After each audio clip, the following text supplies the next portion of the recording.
Oh, you didn't know? Your ass better call somebody! The energy revealed. Brooklyn to Queens, reppin' both hoods. Rob and CP, keep it fire, misunderstood. Cheer 'em all loud, let the anthem flow. Mets fans unite at the pregame show. From city stand lights to the skyline greens, it's the heartbeat of Queens, the craziest dreams. Rob hype on the mic, CP's the fire spark. Together they ignite, voices like the park. Fans dripped in jerseys, legacy bold. The Metropolitan story forever told. Turnstile spinning, the crowd floods the gates. This is family, no time for debates. Crack of the Batman, the roar never fades. Queens in the blood, it's how champions are made. Cheer 'em all loud, let the anthem flow. Mets fans unite at the pregame show.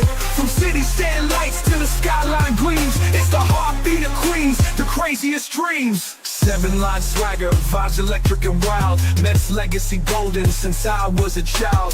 Orange crushed skies, let the battle ignite. Ride for the home team till the last fight.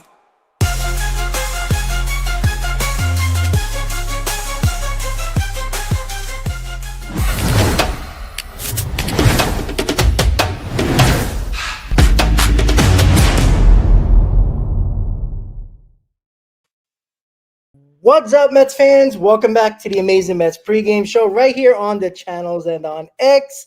And we got another Mets game ready to go in Detroit, Michigan, as the Mets play the Tigers. And the ace of the staff, Nolan McLean, is on the mound for our New York Mets. How is everybody doing on this lovely Tuesday? And my boy Chris, how are you, buddy? Yeah, I'm doing well, ready to take a series. Hopefully the Mets can get it out of the way and start this road trip strong. And no better pitcher right now for the New York Mets to do it with than Nolan McLean, who is getting his 4th start of his career in Detroit. And you know what? I'll tell you, I haven't really been paying attention to the AL Central. I haven't been paying attention to the Tigers. But their lineup is pretty scrappy. And, that can pose some real problems, and that's why they've won a ton of games in this season so far. They're still kind of an underrated team. I'll say that they're not the flashiest team is what I'll say. But they are a scrappy bunch. And so I'm very curious to see how Nolan McLean goes out there and performs to follow up such a dominant outing his last time around against the Philadelphia Phillies. So it's great to be here talking about game 2 here. I think we got another matinee on Wednesday, if I'm not mistaken, tomorrow, a 1 o'clock start, which is 2 out of 3 matinees in this series. But I hope everyone's enjoying their Tuesday and ready to get back at it here in the evening time. Yeah, and even, one of the best teams in baseball in the Tigers, they made a couple of bonehead plays on the field yesterday too. I mean, balls that they should have had, ground balls, they botched. So again, nobody's immune to shitty baseball. So it's good for the Mets that the offense came alive because Shomanaya gave them nothing. And yeah, they are a scrappy bunch. And look, they don't have 80 wins for no reason, right? You can't say, oh, they're a bad team, but they have 80 wins. It's not fair to them. The same way the Phillies, they have 80 wins. You can't really say, even though the Mets have had their number, they've played well, unfortunately. But this is a team the Mets can beat. Like, they got, Sawyer, Gibson, Long today. And I'm not going to lie, Chris probably has more of the stats than I do right now when it comes to him. But you got your best pitcher on the mound in Nolan McLean. So that's good within itself, because we know what Nolan McLean can do. And if everybody would, get truth serum right now, Nolan McLean would be the game 1 starter in the postseason, in my opinion. So there's a lot of interesting things about the Tigers lineup, though, right? There's not a lot of huge names in that lineup. They got Dingler, who's their star catcher that finally started to come up this year. We know about Riley Green. He's having basically an MVP type season, really good season. But there isn't much. Like, they're not world beaters. And the way the Tigers use their bullpen, and, Gary Cohen brought it up yesterday on the broadcast, they don't actually have a closer. It's basically bullpen by committee. It's like whoever he feels like is going to be the best option, the best matchup, that's what they're going with. So I guess that can work from time to time, but, not having guys in set roles, we know how that doesn't necessarily always work out. But it'd be very interesting to see these next couple of games how AJ Hinch actually uses their bullpen when it comes to bullpen by committee, because we know the Mets don't really have a bullpen at this point right now, with a lot of guys that are struggling or you can't trust, and with a couple of guys in his rotation you can't trust. The Mets are going basically with Nolan McLean, Jonah Tong, and rotation and bullpen by committee at this point, Chris, because next time around, if we see Senga and Minaya one more time, I think we're going to have a real problem.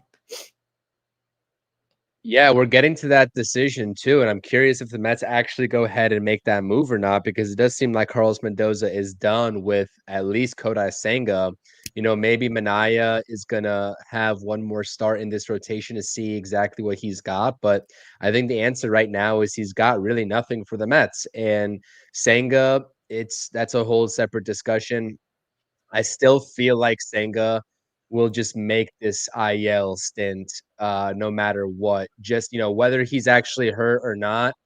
I just got a feeling. That's what it feels like to me. To get him right, go back down to the minors, get a rehab assignment start or two, and let the other guys, come up and do their thing, whether it's McGill, whether it's Sproat, whatever. But I'm just kind of shocked still. I know we're here on the 2nd of September that Brandon Sproat's not here. I'm sure that we will see him sometime in September, but I'm shocked that it's not at the beginning of this month. So, yeah, it's going to be interesting. And this is one game where you hope that Nolan McLean can follow up whatever he did in Atlanta, whatever he did, at home against the Phillies, and just go 6, 7, 7.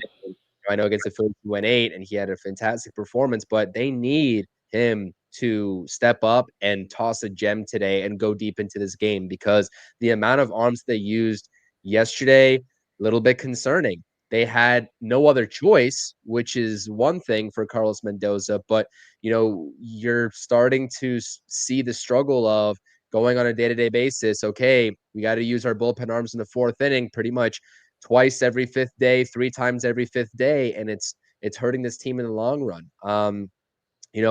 I would imagine Rogers can go back-to-back days, as we talked about, maybe some more utilization. I imagine Hagenman is going to be, if something catastrophic happens in this start for McLean, Hagenman will probably get the ball very early on, as we've seen before with guys coming up, especially like Brandon Waddell, who just got optioned. We do have some news as well, because our favorite lefty, Jared Young, is back on the team. So you know how thrilled I am about that, if you can't tell by my lack of enthusiasm. But yeah, it's just one of those things where Nolan McLean, if we're talking about him as the game 1 starter, like you just said, Rob, I think that we're going to have to see this consistent production from him down September, and it starts right now, where the Mets need him really badly.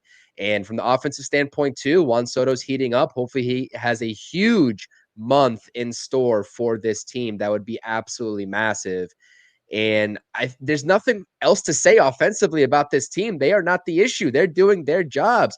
And if for one thing, maybe they're breathing a sigh of relief to see Nolan McLean on the mound today, and they're like, wow, maybe we don't need to score 8 and 9 runs to win a ball game. You still want to do it, but not having to is kind of a luxury for this offense now, when it really shouldn't be. That shouldn't be the standard.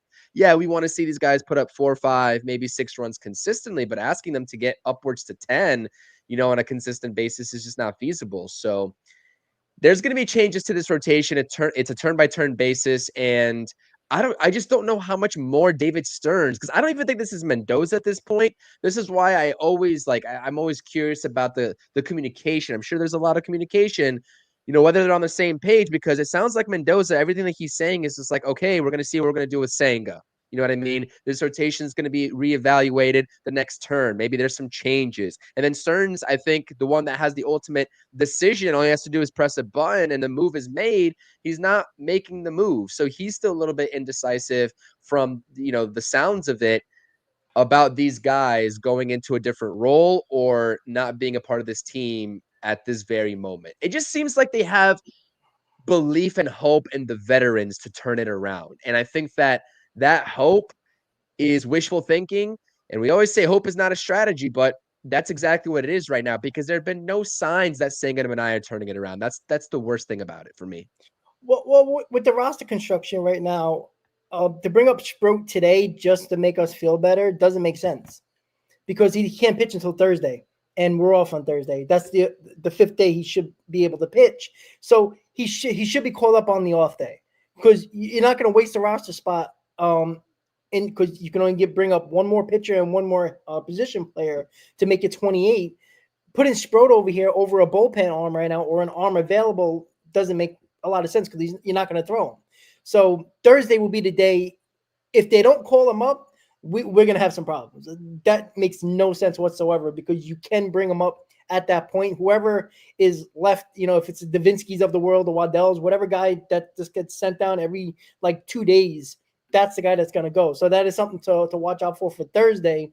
But right now, Jared Young, what are you going to do? Tyrone Taylor was hurt, right? I don't know who else you're going to bring in now. I know people are like, oh, well, bring up Jet Williams. Yeah, they're not doing that, right? No, they're just not doing that. They're just not. Right? Jared Young has been here. He can play multiple positions. He's another lefty, which I don't really like, but either or, you could see when it comes to position players who Stearns likes to bring up here through that portal through the minor leagues to the big leagues. It's basically the same guys. It's the same couple of guys. Jesse Winker just got shut down as well, which is something that's going to add a man on a 40-man, and you're going to have to do that anyway with Sproat. So that's something that can easily be done by throwing him on the 60-day, and then you'll have that open spot available for Brandon Sproat, and then you'll have him for that Thursday on the off day to actually bring him up and put him on the roster. So it's going to be very interesting because I don't understand the logic here. I don't. Again, we should have done this couple of weeks ago or at least last week with Brandon Sproat instead of him making the 7 innings in Syracuse. He could have done it for the Mets, but you can't change that at this point. What you can change is why you can actually have Nolan McLean, Tong, and Sproat all pitch against Cincinnati. That could be the probable starters for the New York Mets in Cincinnati. That's a strong possibility if they bring up Sproat. Because if you do the quick math, Wednesday, Thursday, Friday, Saturday, Sunday is the 5th day. That's the ending of the Cincinnati series.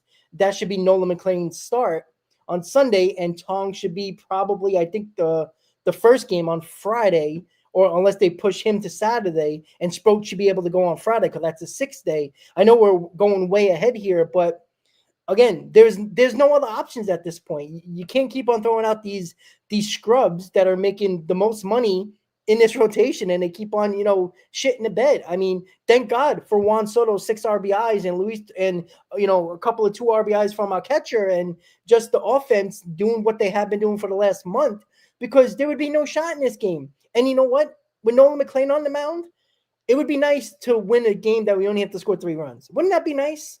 I'm sick and tired of worrying about this offense having to score 5+ runs a game just to win a ball game.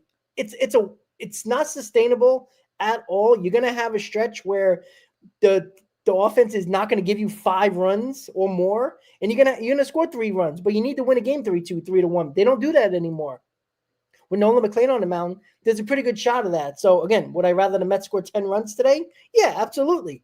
But I feel confident on the mound, except the fact that Nolan McLean needs to go deep into this game. There's no doubt about it. Chris brought it up already. We used everybody yesterday. I mean, like you said, Rogers is a rubber arm. You can use him. They're not going to use Raley back-to-back, so he's gone. I'm not sure if they're going to use Diaz today. I think he didn't throw a lot of pitches. I think he threw 15 pitches, so he should be available, but he's going to have a quick pull if he can't get out of whatever inning he pitches, most likely the 9th. He's probably capped at 25 pitches because you're not going to leave him out there for 30 plus. So there ain't a lot of guys to go to here. You know who's going to be available? Probably Stanek. Unfortunately, he'll probably be available. Ryan Helsley will probably be available again because he only threw 5 pitches. So it's the guys that we don't want to see that's probably going to be available. And that's why you need Nolan McLean to go 6 innings at least. And that sucks to ask a kid to do that, but he's capable. We've seen it. And the Mets don't have a choice. Mendoza has to leave him out there as long as he possibly could, just like the last time he pitched. He has to, because the bullpen is shot right now. And you still got another game against the Tigers. You got a day game tomorrow. So you're already limited in the bullpen, guys. And it's already a quick turnaround for tomorrow. And you had a day game yesterday. It's a rough go of it. Nolan McLean, give me 6 innings. Look, we all take more, but at the least, he's got to give us 6. And I think he's up for that challenge. But again, like you said, Chris, the Detroit Tigers are a team that, they're pesky.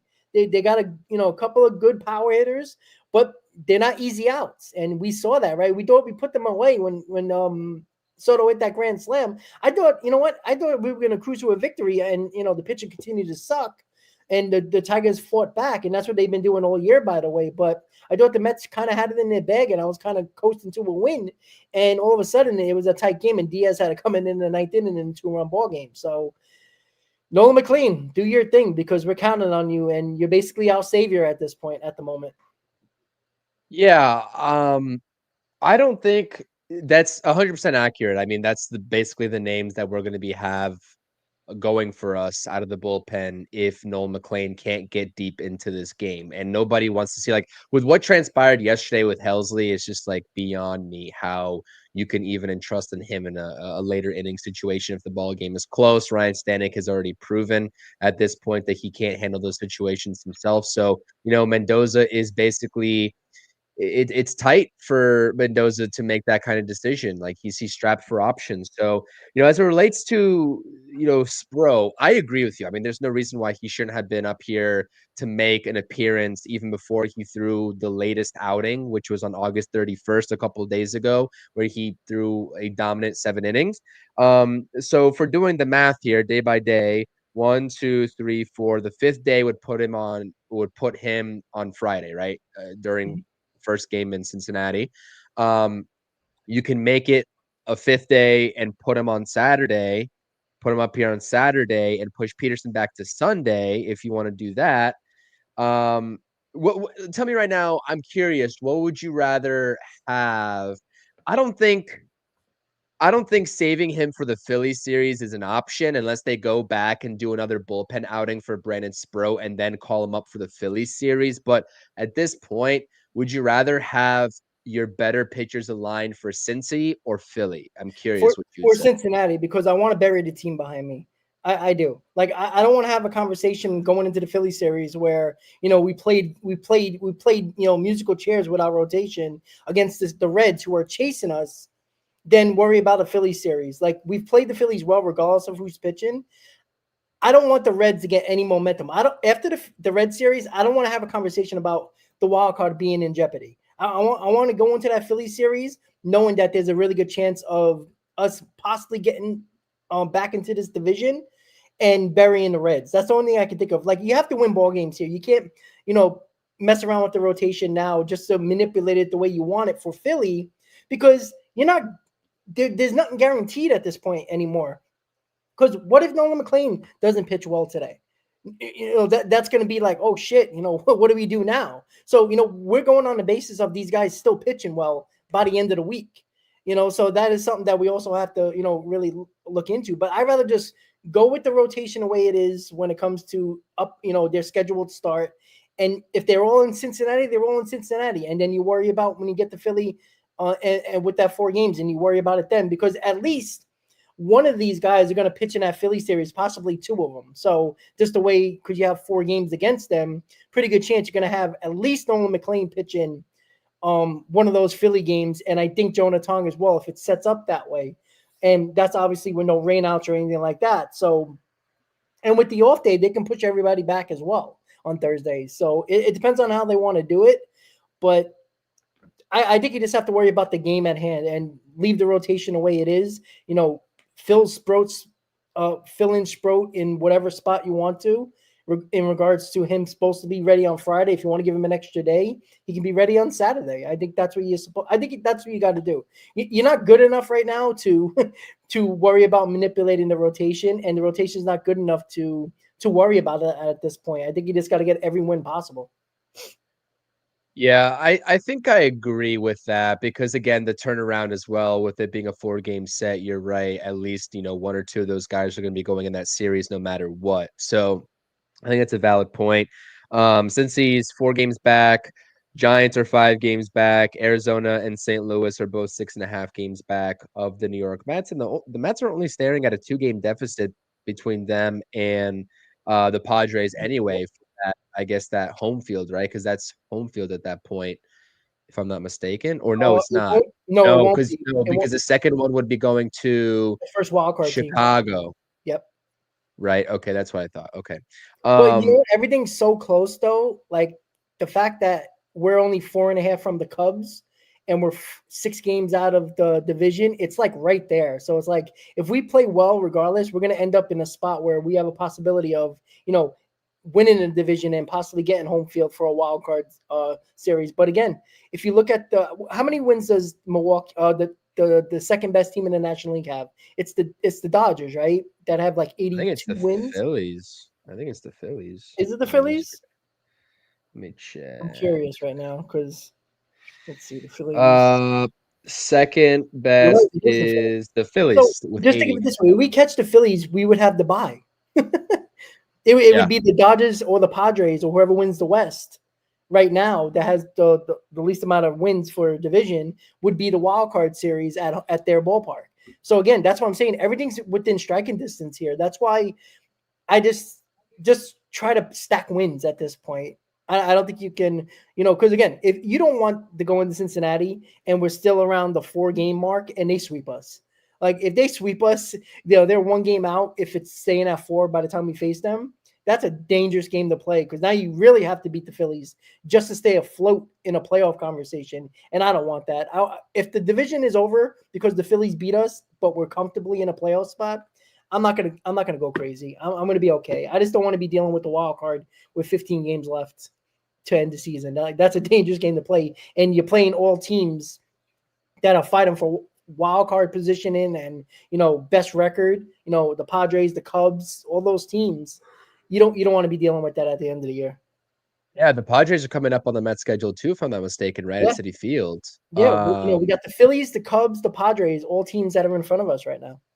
And you know what? At the bare minimum, I would say if, and this is a big if, because 6 games is kind of a large ask, although I don't think it's impossible, especially seeing Philly for 4 more. If that doesn't happen, the best case scenario, I think, is just moving up in the wild card standings to 2 and then heading to Chicago instead of needing to face a team like San Diego. I'd rather take my chances in the first round of Chicago, and that's just how. Maybe I'll eat my words if that comes around and that happens, and the Mets, don't take care of business. But that's the way that I'm feeling right now. But in any case, who cares about that? We got a game tonight to talk about. It's less than an hour now. It's 6:40 p.m. start time here, and yeah, this is a bullpen. I mean, this is a bullpen game for the Tigers. Like I said, their rotation is kind of in shambles right now. Outside of Skubal, they don't really have a clear cut, 2, 3, or 4 in their rotation. I know Mize is there. I don't know if he's hurt. I don't know exactly what happened to Mize, but I think they just moved Chris Paddock back into the bullpen as well as of today.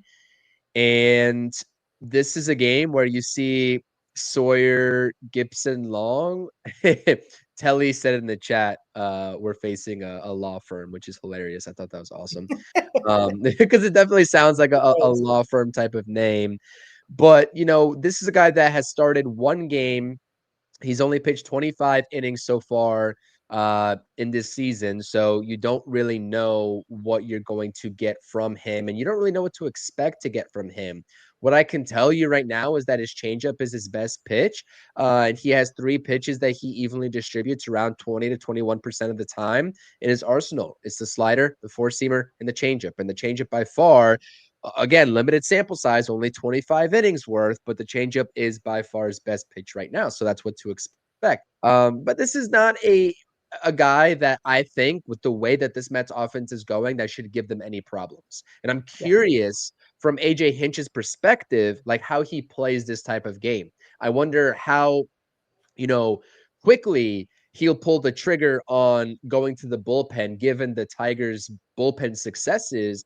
At least within the past month, I think they posted a combined like 2.5, 2.35 ERA, somewhere around there. That's a pretty competent bullpen to be going against. If Gibson Long doesn't have it, does he go to the bullpen early? But the offense clearly has to do their jobs first and foremost. And I saw this lineup come out. Tyrone Taylor clearly still dealing with the hamstring tightness. I guess it's not severe enough for them to put him on the IL, but He just went on the IL. Oh, they just put him on the IL. That's why Jared Young is up. Yeah. Oh, okay. So I didn't Yeah, see yeah, I yeah. didn't see Tyrone Taylor go to the IL. Okay, that makes sense why Young is up. I'm curious why I mean, I'm guessing they're trying to let it heal on its own to see how he did in the first couple of days and just hasn't progressed, to their liking and to his liking to be out there and playing. So that's a good thing, right? When we talk about roster spots and not wasting them, like Yep. you waited and it's not getting better. You go down and bring up somebody. Now, I would have liked to see somebody else being called up instead of Jared Young. But are we really expecting Jared Young to play all that often, especially in September? My answer, I hope, from Carlos Mendoza's perspective, is no. But you see Jeff McNeil's DHing here. Mullins gets to start again. It's two lefties right there. Terrenz, Beatty. So this is I like this lineup at this It's point. fine. Pretty much everyone like 1 through 7 is or 1 through 6 at least is doing really well. Beatty has been doing okay. I've liked his month of August. We'll see what he does in September. Mullins and Terrenz are clearly the wild cards, but you can't complain about this type of lineup right now. Nolan McLean has to go out there, do his thing.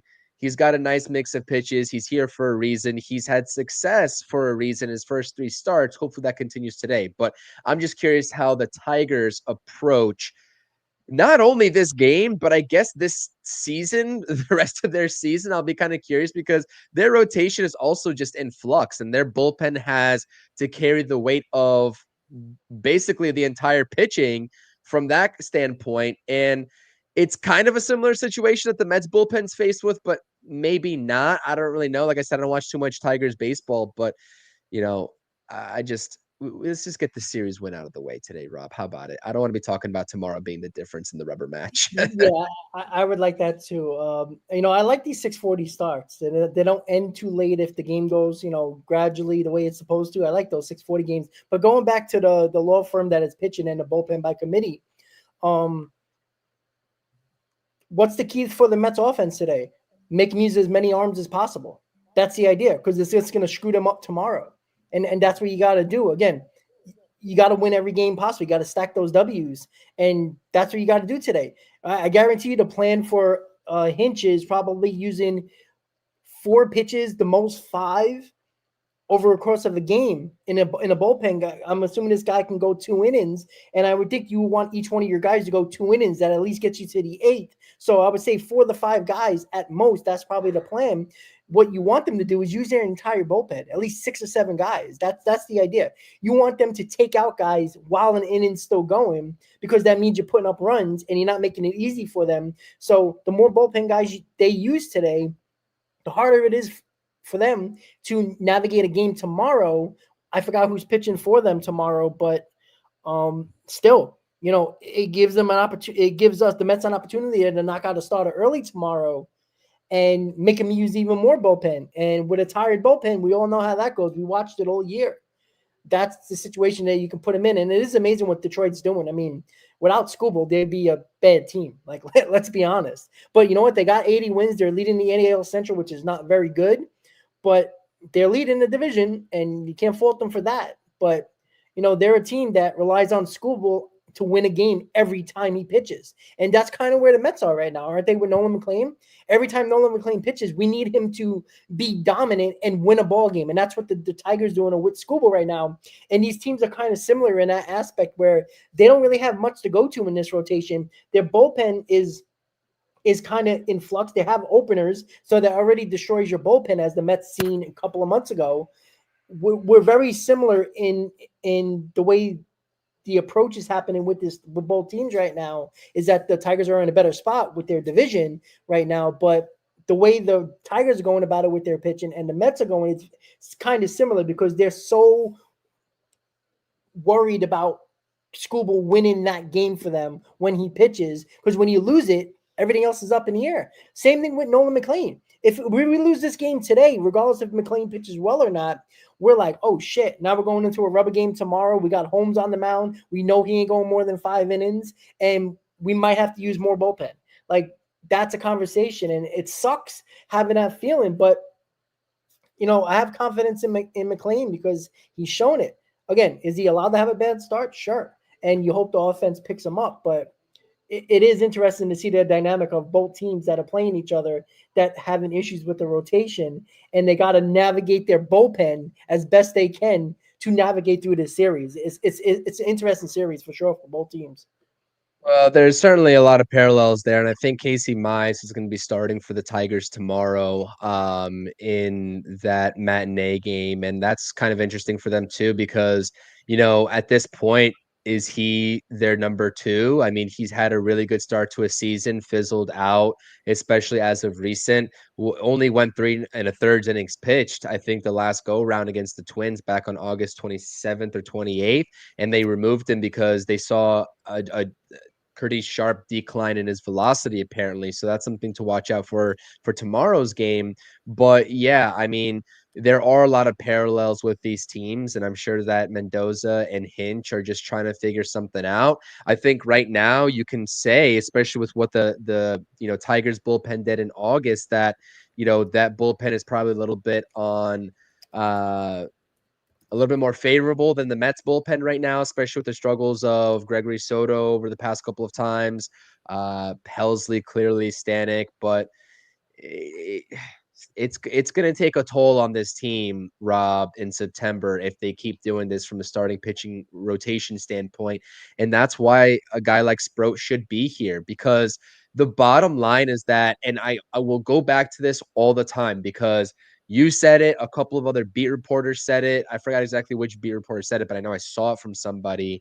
And it's just telling the truth. It's like, with what you're getting from Manaya and Senga right now, you are not going to get any worse, I promise you, from Sproat and McGill if they come up and take those spots. And I'm not saying long term, because I don't need to see Tyler McGill in this rotation long term. I'm not going to just automatically start thinking that McGill is something that he hasn't been for the majority of his career thus far, even though he has all the talent in the world. He just hasn't put it together. But at the very minimum, I'll take 4 2/3, 5 innings from Tyler McGill of competitive baseball rather than 5 earned runs of 3 2/3 innings from Sean Manaea.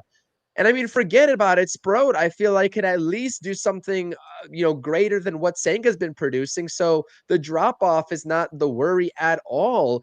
I don't know if this team is just so hung up on the names and the salaries and what they're making and trying to get the most bang out of the, from their buck about the contracts that they gave out. I don't know what it is. I would hope it's not that. Do whatever you have to do to help the team. But I think that's the bottom line, Rob. And we'll see how seriously David Stearns is taking this drop off from Senga and Manaea very shortly, as soon as this Red Series coming up after Detroit. And that's the bottom line. You cannot get worse.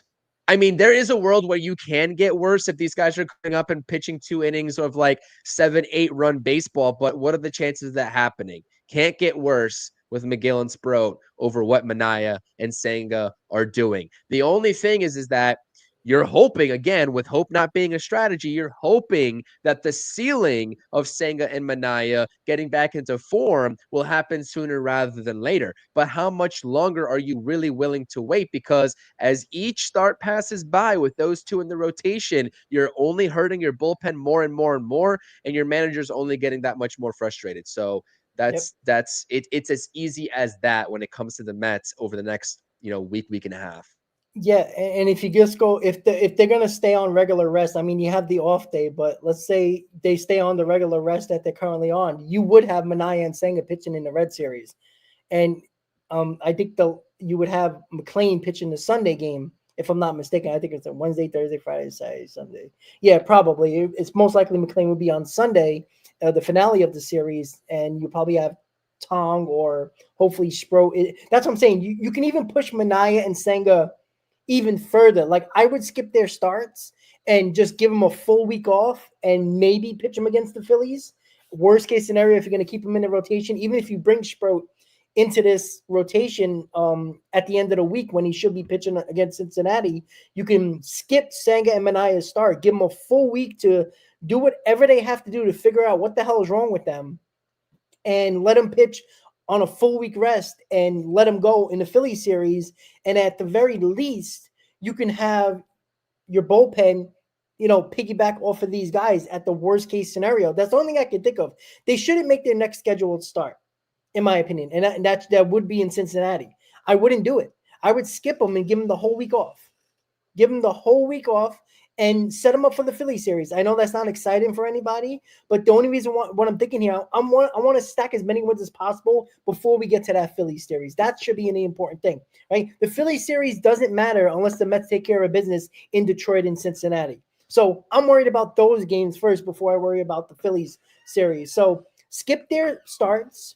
If you don't want to put Manaea in the bullpen yet, and you don't want to, whatever you're going to do with Senga, if you don't let him start his next outing along with Manaea, and have him get all the rest for this week, and you pitch him against Philadelphia. And if they can't figure it out with a week off and get at least, I'm not saying pitch gems, but pitch better, then with Sproat being here, hopefully at the end of the week, you can make a decision on Manaea to the bullpen and Senga piggyback off of somebody. Like, I don't care who it is. If you want to piggyback him off of Holmes, do it.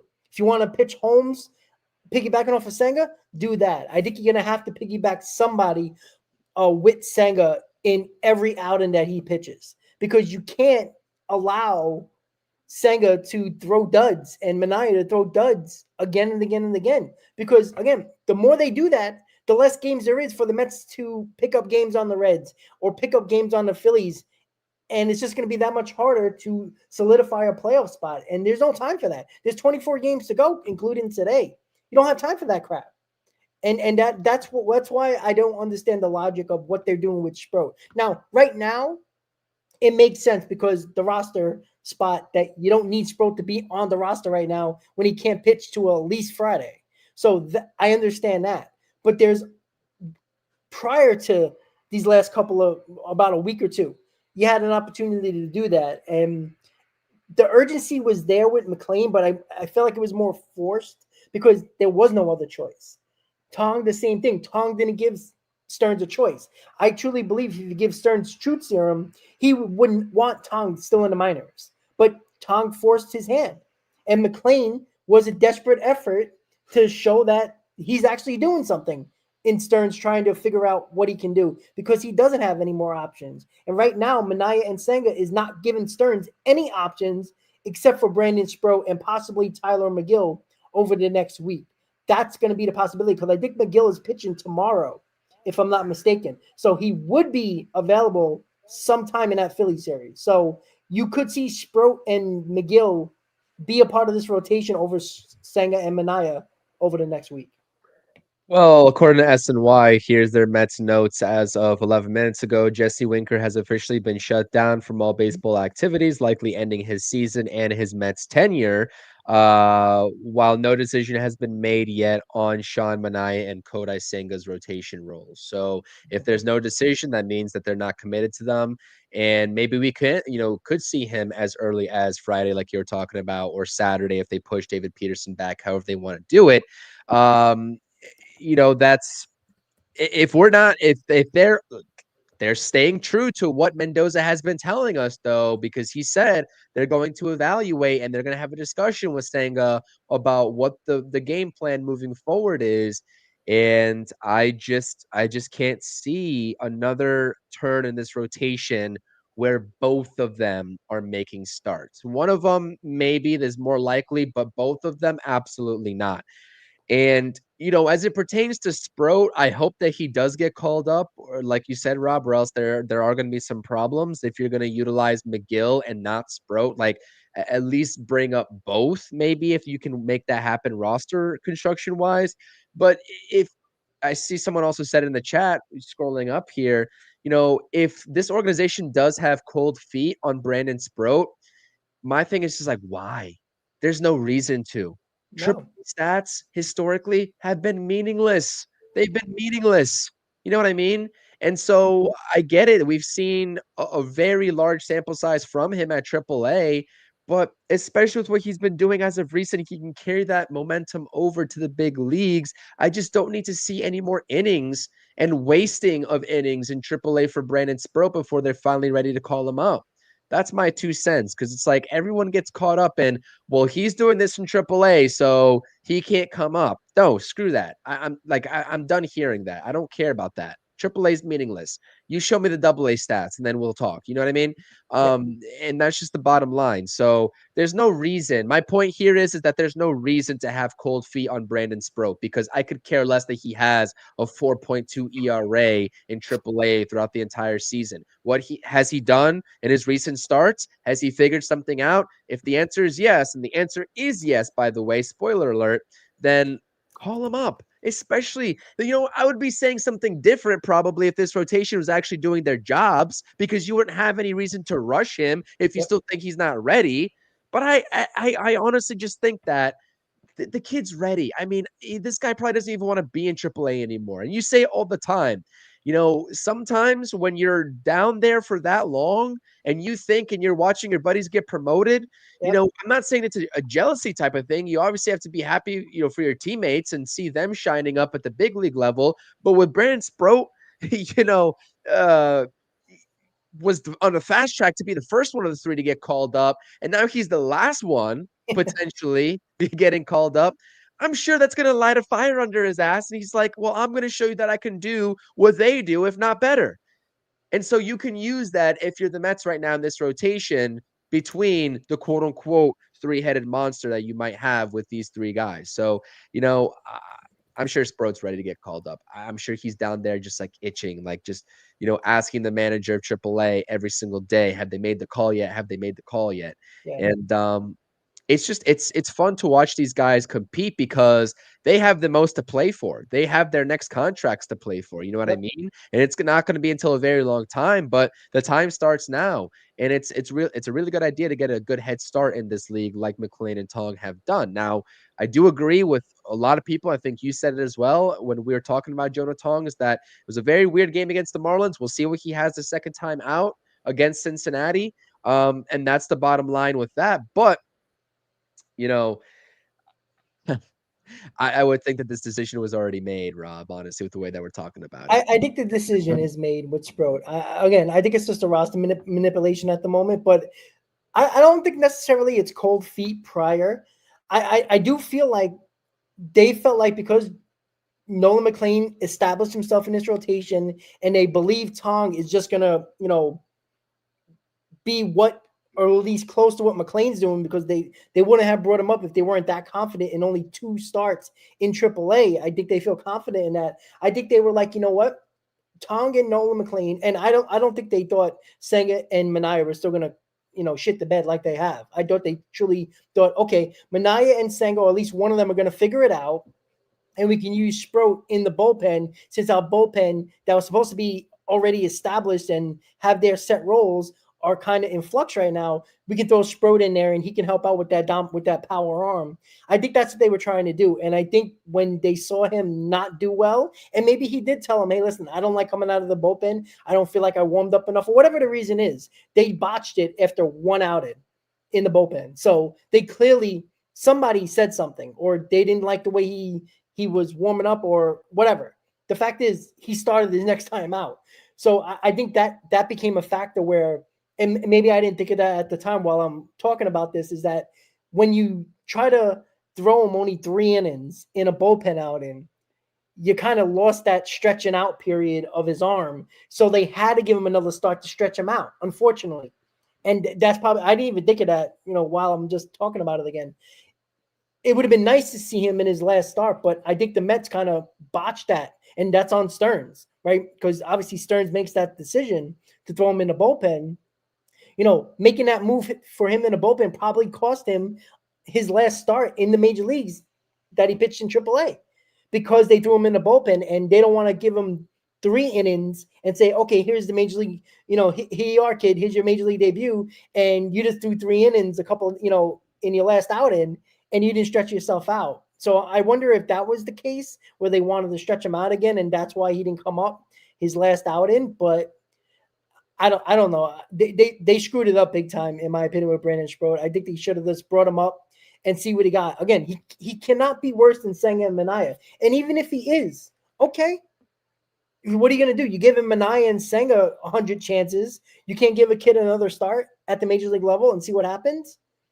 So I don't know what they're doing with Sproat, but now it's just roster manipulation at this point. But they really screwed the bit on Brandon Sproat. Like they had no problem with Nolan McLean's decision or Tong's decision, but Sproat, they're kind of, I don't know if they're 50-50 with him or whatever it is, they fucked up.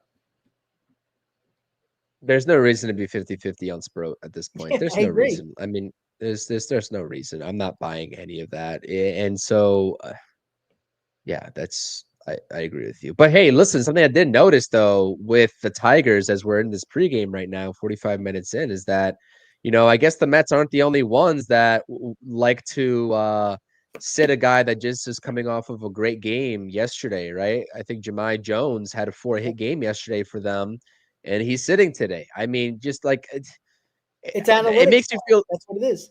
It's stupid is what it is. It's absolutely stupid. But yeah, I guess that's how these managers want to manage, and the analytics department is involved and this, that, and the other. But yeah, I just can't fathom how you do that to a guy that just is coming off a 4-hit game. I mean, as a former player, right? Both of us were. It's just disheartening at the end of the day. And I was just going to say, baseball is the one sport where being hot is the best time to be a baseball player, pitcher or hitter. We all know that. Like if you played baseball, this is the one sport where when you're hot, you want to be on the mound, in the lineup. Again, analytics destroyed that. Like they don't believe in hot streaks, which is the stupidest thing, because baseball is the only way you are successful is during your hot streaks, because you fail in baseball more than you succeed in baseball. That's obvious. Just look at the numbers. You fail more than you succeed. So the hot streaks do matter. Tyrone Taylor was playing because he was hot. There was no analytics involved. He was hitting better than Cedric Mullins, and he started to get big hits. That's why you have him in there, right?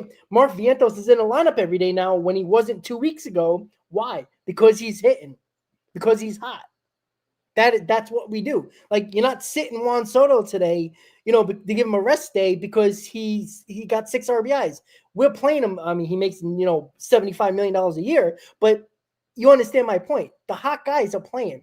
Like, I don't understand why they throw out analytics. I mean, Hinch is not. Hinch is a big analytics guy. But look at Mendoza, right? He's throwing analytics out the window for a while now.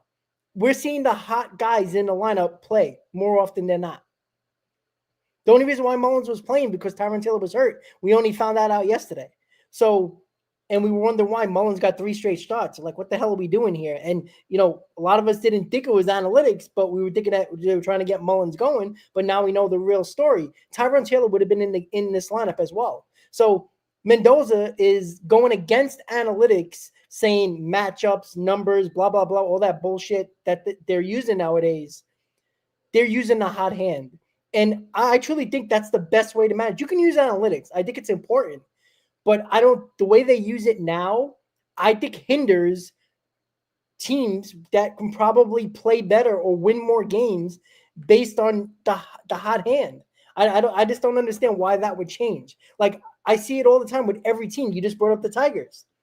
We've seen the Mets did it. How many times we talk about lefty-righty matchups that pissed us off, where you would get a guy in the lineup who's been 1 for 20 in his last 20 at-bats, but he's a lefty going against a righty. Like, it's just a stupid concept. Yet you be sitting a hot batter, but because he's a righty going against a righty, we don't like that.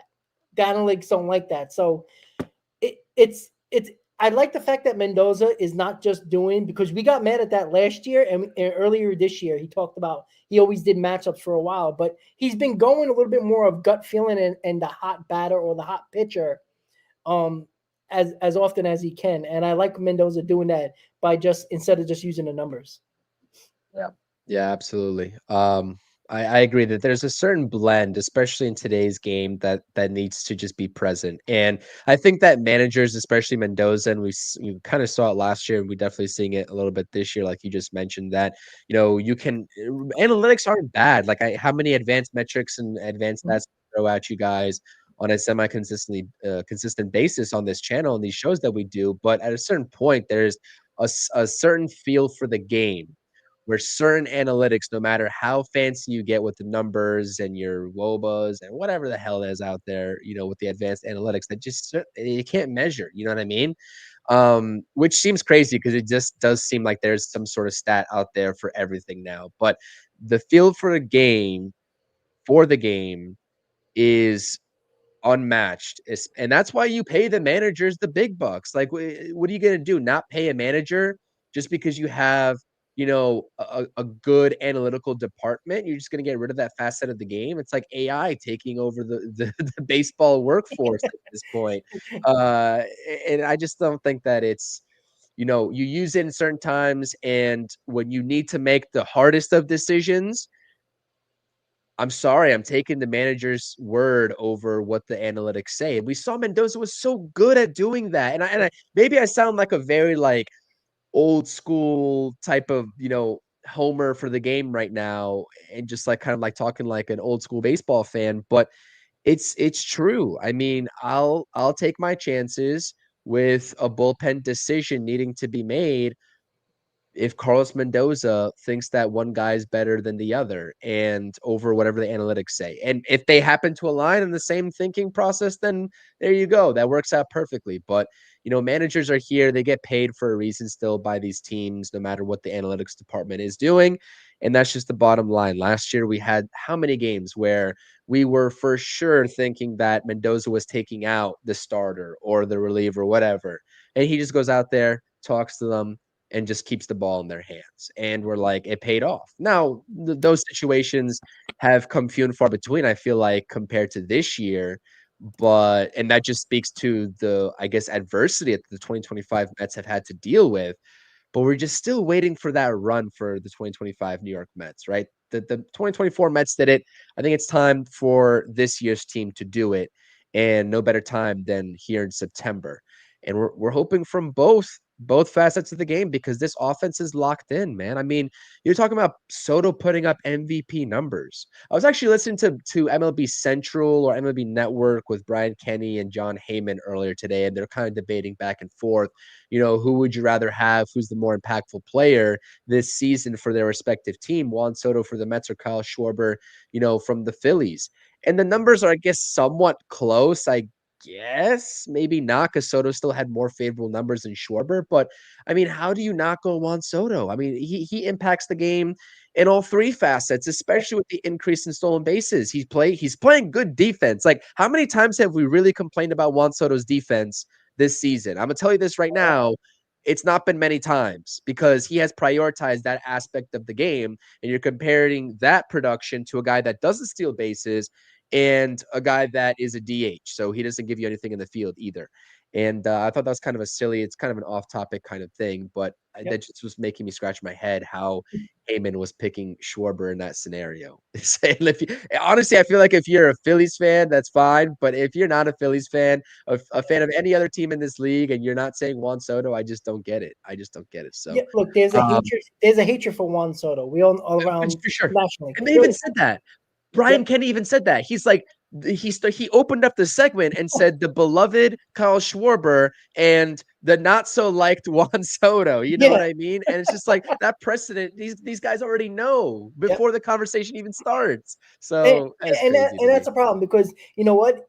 Juan Soto was the lovable guy wearing Yankee pinstripes, right? Nobody, obviously everybody booed him, but not as much. Not like, I mean, when Tiger fans are booing you like they did yesterday, it's like, bro, what did he do to you?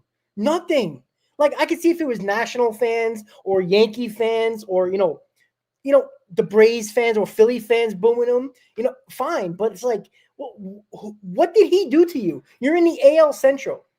He was never in the AL Central. He was mostly in the National League and played 1 year in the American League for the Yankees. Like, I just don't understand it. Like, the hatred for Juan Soto, and maybe it's the biggest contract ever, but you know what? You have Shohei Ohtani that has a ton of a huge contract as well, that has so much outside influence in regards to what's going on in his life with real estate problems and like scams that he's dealing with in Hawaii right now, and with the betting of his interpreter, like all that stuff going on. Juan Soto plays baseball. There is no outside noise. Have you heard anything about his family and the suite that they give him every game? No, nothing. Right? Do you hear Juan Soto causing problems outside of baseball activity? Nothing. Like, the guy plays baseball. And you know what? Give me a guy who plays baseball that doesn't cause anything off the field, because we had too many of those guys throughout this franchise history. Darryl Strawberry, Doc Gooden, getting Keith Hernandez from the Cardinals, who was doing coke, in the back with the Cardinals. And that's why the Cardinals traded him, because there was too much going on. There was a lot in this franchise history where guys with that done things outside of the baseball field that made news. Juan Soto just plays baseball. Give me a guy that makes a ton of money that just cares about baseball and you don't have any outside noise from him other than baseball. If you want to criticize his baseball, fine. But he don't give anything that is going to influence outside noise or anything that he does outside of the field into the clubhouse or on the field or making it news. Like, it's just baseball. So, like, I don't know what's the hate. I really don't understand it. He's a ball player and I love it. And you know what? Everybody can, they can swim in their tears, because everybody would want Juan Soto on their team. And if anybody says they wouldn't, including Yankee fans, you're a fucking liar. That's all I have to say about that. Yeah, I agree. I agree. There's nothing else to say about that. I'm glad that we went on that tangent, because there's just I think still we have far to. too He's many. played too well. There's far too many fans, even in this own fan base, that just can't get it out of their minds. I think it's just like a jealousy thing with how much he's making, and it's just like your own fan base doing that to you is just absolutely ridiculous too. So some Mets fans, like, they have their perception. It's absolutely incorrect, but whatever. This is actually an interesting question, and I don't think that we've formally gotten the answer just yet. How is Helsley tipping? Any thoughts? I don't think that we've figured it out fully. I know there was some speculation over on X about his glove placement being just slightly more, I guess, inverted when he's throwing the fastball or the curveball. I forgot which one it was, versus the secondary, whatever the other pitch is. I'm reading this article here. Subconscious habit of giving away cues about an upcoming pitch. Likely related to a slight arm movement before throwing his fastball. I don't know what that arm movement is. Again, it's not been reported, but I take a look at this, I think 5 or 6 pitches that he threw in yesterday's game, and he got lit up pretty much, especially on the first pitch off of Riley Green for a 101-mile-per-hour fastball that was turned into a double down the line past Pete Alonso. I look at that pitch strictly, and I'm like, when you have a guy, and I talked about this with Zach a couple of days ago on a show, and when you have a guy that's throwing that hard, this guy's falling off the mound to try to generate all that power. And so I just feel like, and I had to go back in real time and rewind while I was watching on the MLB app, like where the location difference was from where Luis Torrens was set up on that Riley Green double. Whether you're tipping pitches or not, you cannot miss locations. You cannot miss locations. And that pitch to Riley Green was supposed to be on the outer part of the plate. That's where Torrens set up. And he threw it on the inner part of the plate, complete 180 of where he was supposed to, and in a lefty's wheelhouse, which is right at the knees. So down and in to a lefty is usually, with their swings, the uppercut natural swings that they have, is going to generate into some trouble no matter how fast you're throwing. Now, I'm not discounting the idea that the Tigers definitely knew exactly what pitch was coming. I don't discredit that whatsoever. I mean, that could definitely be the case. But I think it's turned into this, personally, in my opinion, I think it's turned into something where I think he just needs to locate a little bit better. Will that solve all of his problems? Maybe, maybe not. But it's becoming this thing where it just sounds, again, like an excuse. I don't think he's tipping pitches to the degree of him getting shelled out there every single time. It's just, I don't know. What do you think about that, Rob? I think this is being played up a little bit too much from my perspective. Well, when they first got Helsley and he wasn't pitching well, the Mets said he wasn't tipping pitches. Now, only recently, they say he's tipping pitches. But how can you not? If it's only glove placement, shouldn't it have been fixed already? But I think it's a combination. I think he was tipping pitches probably early on his Mets tenure, And now it's mental. I think that instead of throwing the ball and being a pitcher, I think he's thinking about it now. And I think that's the problem. I don't think he's tipping pitches anymore. I think it's just a mental aspect of getting over that hurdle of him tipping pitches earlier on. And again, when you're throwing 102 and they're turning on a baseball like that, I don't care if you're a major leaguer or not, they know what's coming. So something's going on that they see in you that you're clearly showing your hand, whatever it might be. Because I don't care. Look, I know major leaguers can hit anything, but when guys that are batting 210 turning on a ball that's 102 miles an hour, you're like, all right, something's up. So it's probably mental. It's probably 50-50 mental and probably still tipping a little bit. But you know what? The Mets got to figure it out. Like, I don't understand what's taking so long. Like, don't pitch him for a couple of days. You know, even if you got to, like, you know, you can't really add anybody else to the roster if you don't, you know, put him to the minors. But, you know, take him to the side for 2 or 3 games. Do video. Just say, here, throw all your pitches and let the camera do the work. And see where he's tipping pitches. Like, when he's throwing a slider, is his glove up a little bit more, or is he, you know, tapping his glove, whatever he's doing, or is he, you know, is he, you know, striding quicker or whatever it is, turning his body, whatever it might be. They need to figure it out because he's a crucial part to this bullpen. He's supposed to be our 8th inning guy, our bridge to Edwin Diaz. He's not that. He can't be that right now. And the Mets really don't have a bridge because Helsley sucks. And that's the problem right now. So they got to figure it out. We got 24 games to go here. Like, you got to get them right before the playoffs because we need them. And that's just the way it is. I hope, and I haven't really heard him speak all that much since joining the team, but I hope that he's embracing that 8th inning role and he's just like not discouraged that he got sent somewhere that he's not a closer.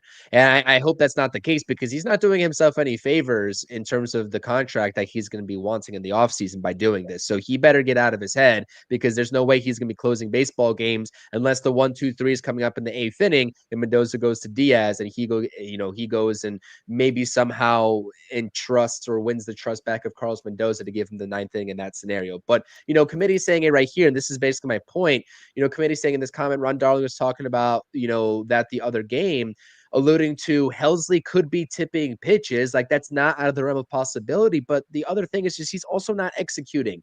I challenge every Mets fan that's in here, right? And I will be doing it myself.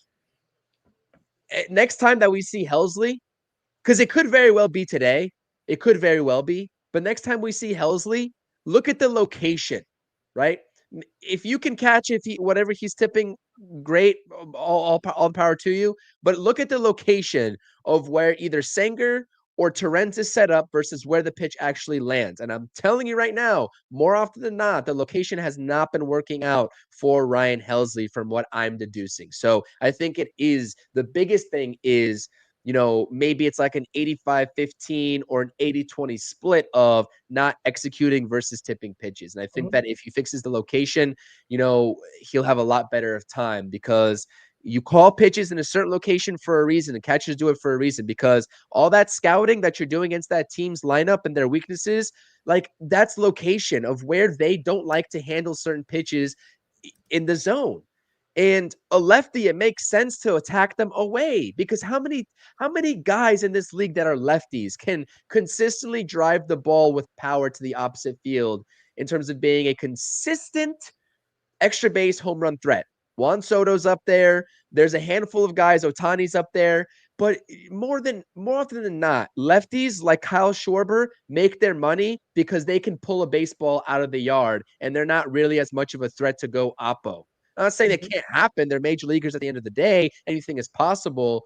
But pull side for lefties is a huge advantage. So locate better. Maybe things will get better for you. And if they still don't, then you got to figure out what you're doing with your tipping of pitches. But I think just wasting all your time figuring out this, that, and the other, and the slight adjustment, yeah, it's going to matter. But I just think it's being blown out of proportion. I really do, Rob. I do wonder, not being a closer anymore, if that's the biggest issue, because we've seen it before, right? Guys can't pitch outside the 9th inning, you know, either in a tie game or a save situation. They have hard times doing that.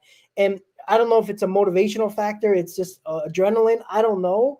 But I mean, many people have talked about it before about, they just don't have that same adrenaline, that same focus in the ninth in a tie or a save situation in the ninth than they do in the eighth inning when it might be a tie game. Even so, it feels like a big spot, but to them, it's just the focus and adrenaline is not there. I wonder if it's just that, because that could be possible. This guy has been closing for a while now. He was a very good closer for the Cardinals. His whip was always concerning because he always put people on, but he was always able to get out of it. His ERA was pretty low for the most part. So I don't know what it is. Is it the fact that he's out of the ninth inning and not closing, and is that the main issue? Or the people the runners he's finally letting on, or the batters he's letting on base, like he has been while with the Cardinals, are just scoring now? That's the difference. That could be a difference, right? We talk about it with Senga. His entire Mets career, he puts people on base. At some point, you're not going to be successful stranding those guys every single time. The dam is going to break. That water is going to get through. Could be the same issue with Helsley. It could be a factor of everything. Tipping pitches, not pitching the ninth inning, not executing pitches, throwing it inside, but he's throwing it outside, or vice versa. A lot of things could be a factor here. Unfortunately, that's the Mets' job to figure out. That's Hefner's job, the video camera, all the pitching coaches, whatever you got to find. Find him a sports psychologist. Maybe he needs that. I don't know. But it's got to be something. But the Mets need to figure it out because he's been here a month now, and he's been basically good for like 2 games that I can remember. He's been that bad. They got to figure it out. It shouldn't take a month to figure this out. It shouldn't. That's a problem for Hefner. And if they don't figure him out, it's going to be fully on Hefner and not just on Helsley, because you got to figure it out. Like, what are we doing here? Like, this is the same inconsistency and like no urgency when it comes to fixing Helsley as it is we're talking about Stearns and Brandon Sproat. There's no urgency here. It makes no sense. Like, it shouldn't take a month to fix this guy. It shouldn't. Because he's too important to this bullpen to mess around and continue to say, oh, go ahead, fix it on the mound in this game or that game. Like, a 6-1 game isn't going to fix him. It's just not. Especially if it's mostly mental. But they got to figure it out, Chris. So, any final thoughts before we call it a show? And if you're going to say anything, I'm sorry. No, I was just going to say that there's a lot of parallels with what, Easy is saying, and a couple other people in the chat are saying about, the guys that are throwing the hardest out of the bullpen outside of Diaz is Stanek and Helsley. And if you look at the way that they pitch, they both fall off the mound. They both generate so much power. But again, the location is really hard to repeat, and the mechanics are hard to repeat when that happens. So you're going to have a lot of balls out of the zone, a lot of missed locations, and that's Stanek's biggest problem too. How many times he came into the game through a wild pitch? Torrens had no chance, really, in my opinion, when I was watching that. And how many times have we seen Stanek just miss upstairs? Yeah, he's throwing 100, 101, fantastic. But if you're making it a non-competitive pitch upstairs because you can't locate and you're falling off the mound, you don't know where it's going, then you're not doing this team any good. So I agree with Easy's point in that until those guys get it figured out, whatever the problem may be, that's not for us. We don't get paid to do that. Hefner does. I think Rogers and Rayleigh are the 2 more reliable arms in your pen.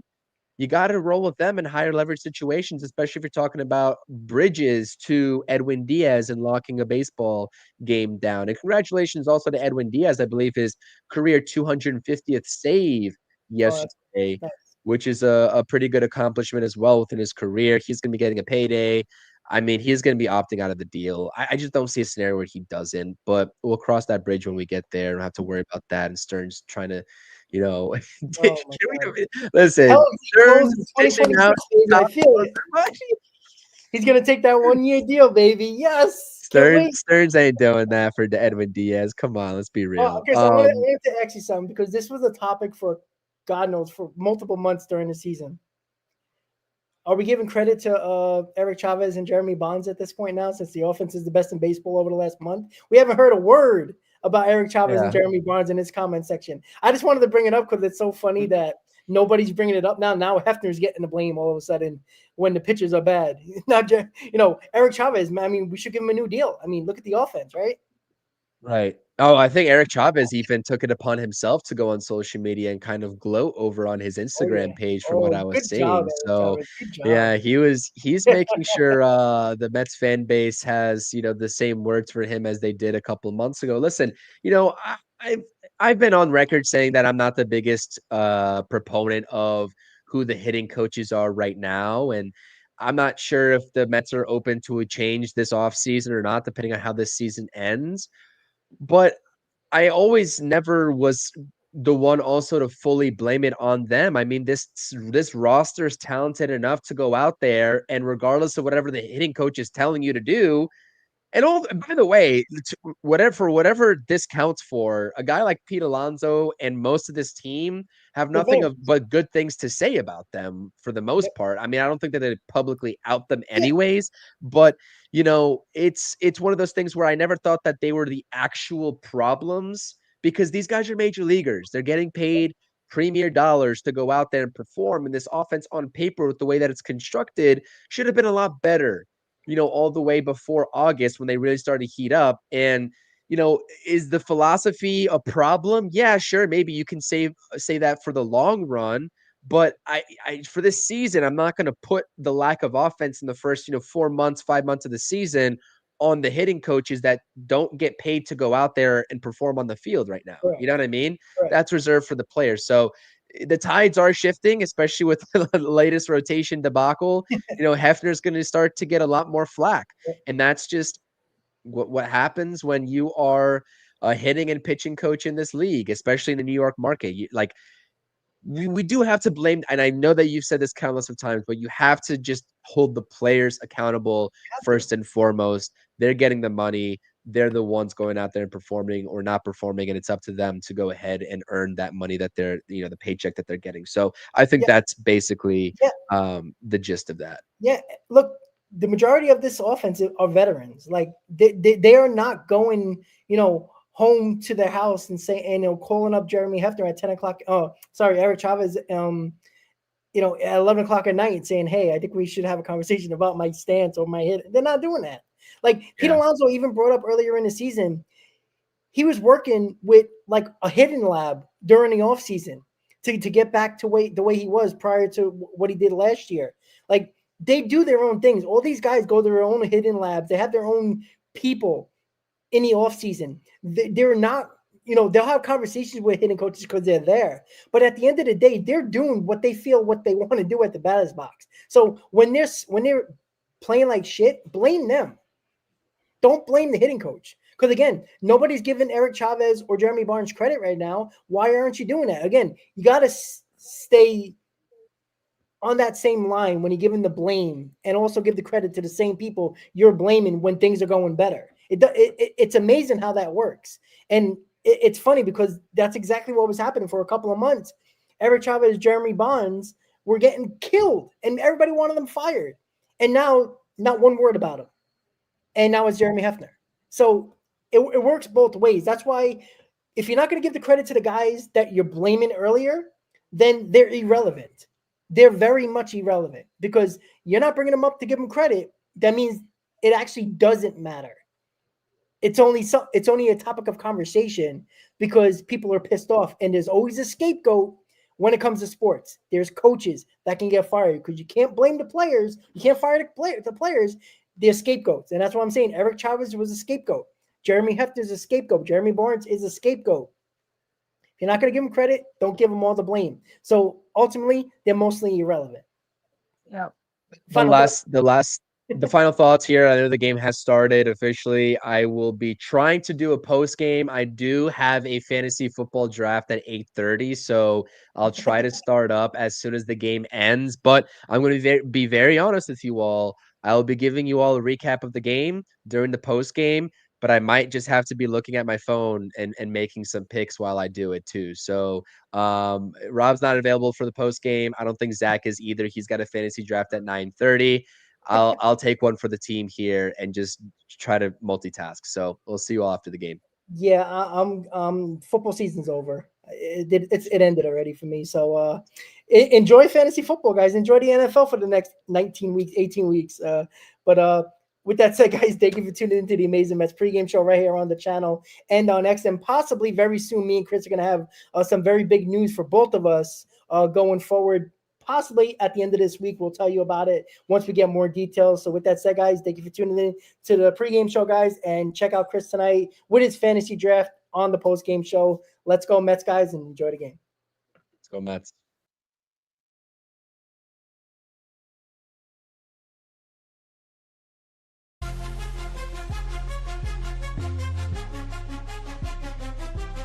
Seven train rumble, headed to the field. Orange and blue vibes, the energy revealed. Brooklyn to Queens, repping both hoods. Rob and CP, keep it fire misunderstood.